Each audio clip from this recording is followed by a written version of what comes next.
સાથીઓ, જય ગો માતા, જય ગોપાલ, નમસ્કાર, રામ રામ. આપ સૌને જણાવતા આનંદ થાય છે કે અમારા ગૌ-ઋષિ, અમારા પરમ મિત્ર અને અમારા માર્ગદર્શક એવા રમેશભાઈ રૂપારેલિયા, તેમણે એક નવી યાત્રાનું આયોજન કર્યું છે. ગાય, ગામડું ને ખેતી ઝેર મુક્ત ભારત અભિયાન અંતર્ગત એ યાત્રા છે. ગોંડલથી સોમનાથ 25 ડિસેમ્બરથી 8 જાન્યુઆરી સુધીનો આ યાત્રા છે. આ યાત્રામાં મોટા મોટા ફિલ્મ કલાકારો, ઉદ્યોગપતિઓ અને ઘણી બધી હસ્તીઓ જોડાયેલી છે. સાધુ, સંતો, ભોગતો, આપ પણ જોડાઓ અને સમગ્ર રાષ્ટ્રને, દેશને એક ઝેર મુક્ત બનાવવાનું અભિયાન આપણે ચલાવી રહ્યા છીએ. એમાં આપ પણ જોડાઈએ.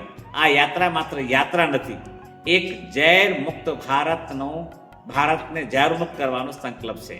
તો આપ પણ જોડાઓ, હું પણ જોડાઉં છું. અને મિત્રો, હું પણ કહું છું કે અમે અમારી ધેનુ પ્રસાદ એગ્રોવેટ પ્રાઇવેટ લિમિટેડ, ગૌમૂત્ર ડેરી, બનાસકાંઠાની પૂરી ટીમ સાથે આ યાત્રામાં પૂરો સમય રહેવાના છીએ.